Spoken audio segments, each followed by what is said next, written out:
네, 그러니까 한마디로 니키 헤일리 전 유엔 대사가 치고 올라오고 있는 겁니다. 네, 헤일리 전 대사가 트럼프 전 대통령보다 바이든 대통령을 더 큰 격차로 따돌릴 수 있다는 여론조사 결과도 나왔습니다. 다음 달에 시작되는 미국 대선 경선 소식을 강성웅 해설위원 실장과 조금 더 알아보겠습니다. 어서 오십시오. 네.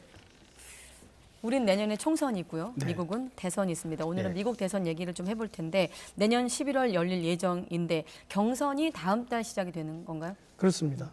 그러니까 다음 달 내년 1월 15일부터 시작해서 네. 한 6개월 정도 전 각 주를 돌면서 합니다.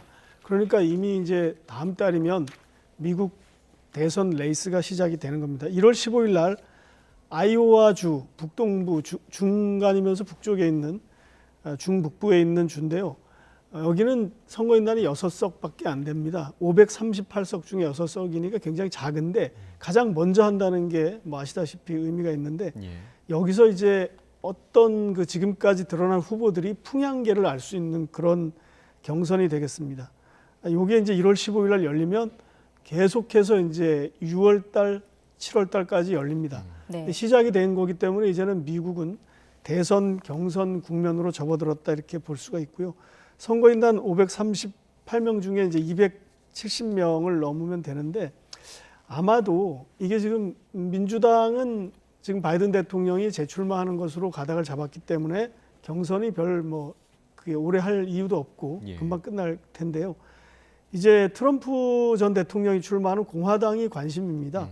여기서 이제 공화당의 트럼프 전 대통령도 한 3월 달이면 끝내겠다 이렇게 생각을 하고 있는 것 같습니다. 예. 그런데 이제 좀 전에 보도해 주신 것처럼 니키 헤일리 전 유엔 대사가 치고 올라오는 그런 형국이 되겠습니다. 예. 그러니까 니키 헤일리 전 유엔 대사가 지금 어느 정도 치고 올라오고 있는지 구체적으로 좀 수치로 확인할 수 있는 부분이 있죠. 네. 그 이제 정치 전문 매체 더힐 보도인데요. 이 더힐은 굉장히 유명한 매체입니다. 예. 최근에 실시된 500여 개의 여론조사를 종합해봤습니다. 그랬더니 종합해봤는데 이 여론조사는 바이든과 누가 싸워서 이길 것인가를 보는 양자 대결로 이렇게 압축을 해봤더니 예. 바로 이 조사 결과인데요. 위에 보면 이제 트럼프 전 대통령과 바이든 현 대통령이 붙었더니 1.9% 포인트 차로 트럼프가 이기는 걸로 나왔습니다. 예. 이건 예상했던 건데 지금 그 아래쪽을 보면 니키 헤일리 전 대사가 42.9%고 바이든 현 대통령이 39.4%. 그러니까 니키 헤일리가 표차를 더 벌일 수 있다라는 결과가 나온 겁니다. 예. 그 전에는 이런 결과가 나오지 않았습니다. 그렇기 때문에 1대1 가상 대결에서 본선 경쟁력은 니키 헤일리가 더 있구나라는 걸 이제 미국 유권자들이 알게 된 거죠. 이게 예. 굉장히 중요한 거고요. 또 비슷한 것이 하나 더 있었는데 뉴햄프셔주가 이제 두 번째로 경선이 열리는 주인데 예. 여기에서 그 경선에 투표할 것 같은 사람들로 예상되는 사람들에게 물어봤습니다. 그랬더니 여기서는 오차 범위 내로 니키 헤일리가 따라 붙었습니다. 지금 이제 1등은 뭐 우리가 예상했듯이 트럼프 전 대통령이 33%를 차지했는데 예. 니키 헤일리 전 대사가 29%. 근데 이게 마침 오차 범위가 플러스 마이너스 4%입니다. 네. 나머지 후보들은 이제 10% 이하이기 때문에 크게 의미가 없는데 그동안 사실 론 디센티스 후보가 굉장히 2위로 알려졌는데 예, 그보다 예. 훨씬 니키 헤일리 후보가 이렇게 도약을 했다는 것을 한눈에 알 수 있습니다. 여기서 보면은 니키 헤일리 후보가 이제 굉장히 추격을 거세게 하고 있다 이렇게 볼 수가 있을 것 같습니다. 네. 자, 트럼프 캠프에서 아무래도 긴장하고 있을 것 같은데 방금 보신 숫자들도 그렇고 반응이 어떻습니까? 좀 당황한 듯 합니다. 이게 니키 헤일리 대사는 이제 본인이 이제 나와 트럼프의 대결이다. 이렇게 압축됐다 이렇게 선언을 했고요. 그러다 보니까 이제 트럼프 전 대통령 측에서는 소셜 미디어에 댓글을 올렸다고 합니다. 글을 올렸는데 가짜 뉴스다, 사기다 이렇게 뭐 우리가 예상할 수 있는 그런 반응을 내놨습니다. 예. 그런데 이제 아까 그 정치 매체 중에 폴리티코라고 또 유명한 정치 매체가 미국에 있는데 네. 여기서 이제 나온 얘기는 트럼프 전 대통령이 자기 외부 참모들에게 물어봤다고 합니다. 니키 헤일리 전 대사를 부통령 후보로 영입하면 어떻겠느냐. 근데 그럴 법도 한 게 사실 니키 헤일리 대사는 유엔 대사를 트럼프가 보낸 사람입니다. 예. 그러니까 트럼프 행정부 때 그 유엔 대사를 했고 그 트럼프 전 대통령의 어떻게 보면 참모였던 사람이죠. 그러니까 내가 영입하면 어떻겠냐라는 얘기를 했는데 물론 내부에서는 이제 캠프 측에서는 이제 반대를 했다고요. 다만 이제 그 양측에서 아직도 공식적으로 이 부분에 대해서는 얘기를 하지 않고 있다 이런 상황이고요. 니키 헤일리는 좀 전에 말씀드렸던 것처럼 이런 여론조사를 통해서 이제 트럼프와의 양자 대결 국면으로 끌고 간 거 이것이 예. 굉장히 성공이고 나는 이제 트럼프랑 대결할 사람은 나밖에 없다 이런 얘기를 하고 있습니다. 예. 그동안 사실 트럼프 전 대통령은 지지율이 50% 이상이 넘어가지고 뭐 압도적으로 아성을 쌓았다고 할 정도의 지지율을 가지고 있었는데 네. 이제 아성이 완전히 흔들리는 그런 상황이 되는 것 같습니다. 예. 그러니까 트럼프 전 대통령의 경쟁자로 급부상하고는 있지만 아직은 그래도 이제 트럼프 대통령이 선두를 달리고 있는 모양새이기 때문에 결국 바이든 대통령과 이제 트럼프 전 대통령의 리턴 매치가 벌어질 가능성이 높긴 한데 맞습니다. 가상 대결에서 어떤가요? 뭐 트럼프 전 대통령이 앞서고 있나요? 맞습니다. 아까도 이제 뭐 트럼프 대통령이 그 둘이 가상 대결하면 이기는 게 나왔죠. 예, 니키 헤일리가 좀 더 이기는 걸로 네. 나왔지만 그런 것처럼 이 지금 이제 미국의 각 매체에서 계속 여론조사를 하고 있는데 정치 전문 매체 앞서 말씀드린 더 힐에서 종합을 해봤습니다. 500개 여론조사를 평균해 보니까 양자 가상 대결에서는 이렇게 트럼프 전 대통령이 45.5% 그리고 바이든 현 대통령이 43%. 예. 2.5% 차로 바이든이 지는 걸로 나왔는데 뭐 별 차이가 없지 이렇게 볼 수도 있는데 이게 지금 500개 여론조사를 평균한 거기 때문에 하나의 추세라고 볼 수가 있고요. 예. 이게 또 하루에 딱 한 게 아니라 여러 기간 동안 이렇게 걸쳐서 한 거기 때문에 네. 이것은 뭐 굉장히 정확한 조사다 이렇게 볼 수가 있습니다. 트럼프 전 대통령은 뭐 아시다시피 농촌 지역, 그다음에 뭐 저소득층, 백인, 그다음에 저학력 이런 사람들이 주로 지지를 하는 거고요. 미국을 다시 위대하게 Great America Again 이렇게 다시 이제 구호를 또 쓰고 있는데 이제 트럼프 전 대통령은 사실 미국이 지금 초강대국에서는 조금 이제 하락하는 국면이기 때문에 미국 내에 있는 중산층 이하의 사람들에게 굉장히 호소를 하는 그런 정책을 쓰고 있습니다. 그러니까 뭐 예를 들어서 불법 이민자들이 들어와서 미국 사람들의 일자리를 빼앗았다라든지 미국의 돈을 왜 다른 나라의 안보를 위해서 쓰느냐라든지 이런 쉬운 말을 해서 이제 자기 지지자들을 끌어모으는 건데 이런 캠페인이 사실 지금 먹혀들고 있다는 거. 예. 우리가 트럼프 전 대통령이 처음 당선됐을 때는 이걸 몰랐는데 네. 우리는 이제 우리 입장에서만 보니까요. 그러나 미국 국내는 지금 이런 상황이고 이번에도 이것이 굉장히 먹혀들고 있다. 이렇게 보면 될 것 같습니다. 네. 트럼프 전 대통령은 이제 불법 이민을 반대하는 것으로 이제 알고 있는데 이 부분은 어떻습니까? 지금 중남미 이민자들이 국경으로 계속 몰려들고 있다 하는데 대선에서 이것도 변수가 될까요? 네, 큰 변수가 될 것 같습니다. 이것이 사실 공화당 지지자와 민주당 지지자를 가르는 네. 그런 건데 이 문제가 조금씩 더 심각해지고 있는 게 지금 문제입니다. 예. 그러니까 지금 이제 이 난민 캠프처럼 차려진 이곳이 멕시코에 있는 중남미 이민자들의 행렬입니다. 이렇게 모여서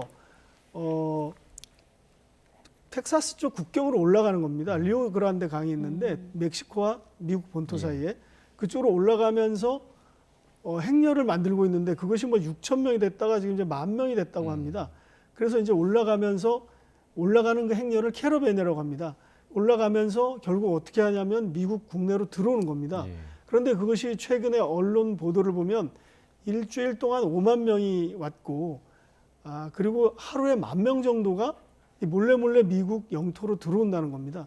그런데 이것을 일단 들어오면 다시 강제로 송환시키지 않는 그런 상황입니다. 미국에서. 예. 그런데 이제 그것을 주로 미국 민주당에서 그런 정책을 펴고 있고 피해를 보는 텍사스주에서는 이걸 강제로 퇴출시킨다. 이런 법을 만들었는데 조만간 시행을 앞두고 있습니다. 그런데 그것이 논란을 겪고 있습니다. 그런데 이제 이 틈을 노려서 트럼프 전 대통령이 이 지금 이민자들의 이 유입이 미국의 일자리를 빼앗을 뿐만 아니라 미국의 혈통을 바꾼다. 이렇게 자극적인 슬로건을 내놓으면서 예. 지지자들을 끌어모으고 있기 때문에 네. 이것도 사실 바이든 현 대통령에게는 그렇게 좋은 그런 어떤 소재는 아니고요. 그렇기 때문에 사실 내일 블링컨 외무장관, 국무장관과 국토안보부 장관을 내일 이제 멕시코로 보내기로 했습니다. 예. 가서 멕시코 대통령을 만나서 이 문제를 해결하기로 했는데 쉽게 풀릴 것 같지는 않는 그런 상황입니다. 예. 그러니까 트럼프 전 대통령이 지금 뭐 이길 거라는 가상 대결 결과도 있긴 하지만 여러 변수가 있잖아요. 그러니까 재판을 굉장히 지금 많이 받고 있고 네. 또 의회 폭동 관련 선고 결과도 각 주에서 지금 나오고 있는 그런 상황인데 문제 없는 겁니까? 현재로서는 많은 문제가 제기되고 있지만 미국의 연방 대법원이 보수 우위로 있기 때문에 트럼프가 출마를 못한다거나 출마 자격을 박탈당한다거나 하는 일은 없을 것 같습니다. 예. 그것이 이제 미국 언론들의 예상이고요. 콜로라도주 대법원이 최근에 그 의회를 난입한 사건, 16 폭동이라고 하는데 이 사건에 트럼프 전 대통령이 가담을 했다라는 것을 들어서 트럼프 전 대통령은 대선 후보 자격이 없다 이런 판단을 내려서 후보 등록을 콜로라도주는 거부하겠다 이렇게 얘기를 했습니다. 예. 그런데 이제 트럼프 전 대통령 측이 이거를 이제 항고를 연방 대법원에 하겠다고 했는데 연방 대법원은 이제 보나마나 트럼프 전 대통령 손을 들어줄 거다 예. 이렇게 예상을 하고 있고요. 또 트럼프 전 대통령이 이것을 이제 그 의회 난입이라든지 그다음에 이제 그 선거 결과를 승복하지 말자 이걸 인증하지 말자는 것을 이제 그 당시에 그 펜스 전 부통령이라든지 선거관리위원회 공무원들한테 압박을 넣었다라는 것도 지금 기소가 돼 있는데 네. 그 부분에 대해서 트럼프 전 대통령은 그것은 압박이 아니라 대통령으로서 조작된 선거를 폭로하고 바로잡기 위한 당연한 내 의무다 이렇게 반박을 하고 있습니다. 그래서 이제 그랬더니 다시 이제 미국 그 특검 측에서는 그러면은 이것을 면책 특권인지 여부를 판단을 해보자고 했더니 연방 대법원에서는 그것은 내가 판단해 줄 수 있는 게 아니고 지방법원에서 판단을 하고 지방 차원의 연방법원에서 판단을 해야 된다라고 해서 이걸 자꾸 시간을 끄는 과정입니다. 예. 시간을 끄는 과정에서 대통령 선거는 치러질 것이고 그래서 대통령 선거에는 큰 문제가 없다 이렇게 미국 매체들은 보고 있습니다. 네, 시간을 1분만 딱 더 쓰기로 하고 결국 이런 모든 얘기를 하는 건 한반도 정세에 어떤 영향이 미치는가 아니겠습니까? 네. 자, 만약에 트럼프 전 대통령이 다시 당선되면 어떤 영향이 있을까요? 굉장히 사실 지금 이 문제 때문에 트럼프 전 대통령이 다시 당선됐을 거에 대비해서 지금 학자들이 모이면 다 그 얘기를 하고 있습니다. 네. 이걸 어떻게 준비를 해야 되느냐죠. 아마 우리 정부도 굉장히 여러 가지 시나리오를 가지고 준비를 할 텐데 최근에 이제 스콧 스나이더라는 한미경제연구소 소장이 글을 하나 올린 게 있습니다. 이 사람 이제 한반도 문제 전문가라고 볼 수 있는데 트럼프의 예측 불가능한 리더십이 남북 안보의 역학관계를 극적으로 변화시키고 또 불확실한 지역 내 또 글로벌 안보 관계와 함께 한국에 대한 미국의 방위 공약에도 전례 없는 방식으로 방위 공약을 전례 없는 방식으로 흔들 수 있다 이렇게 얘기를 했습니다. 그리고 이제 얼마 전에 나온 얘기는 트럼프 전 대통령이 북한의 핵을 인정하고 이 정도에서 동결을 한다면 인정하고 그리고 북한에 대한 지원에 나설 수도 있다 이런 이제 얘기도 흘러나왔습니다. 그러니까 이게 한반도에서 그동안 우리 정부와 바이든 행정부가 구축해 놓은 한미일 어떤 안보 협력 문제라든지 한미 동맹 재구축이라든지 이런 것이 트럼프 전 대통령이 다시 대통령이 됐을 때 굉장히 흔들릴 가능성이 있다. 그래서 우리도 많이 대비를 할 필요가 있다. 네. 이런 얘기를 드리고 싶습니다. 아무튼 트럼프 대통령도 전 대통령도 사법 리스크가 있기 때문에 여러 좀 변수를 지켜보면서 미국 대선 경선 과정을 한번 보겠습니다. 강성홍 해설위원 실장이었습니다. 고맙습니다. 네.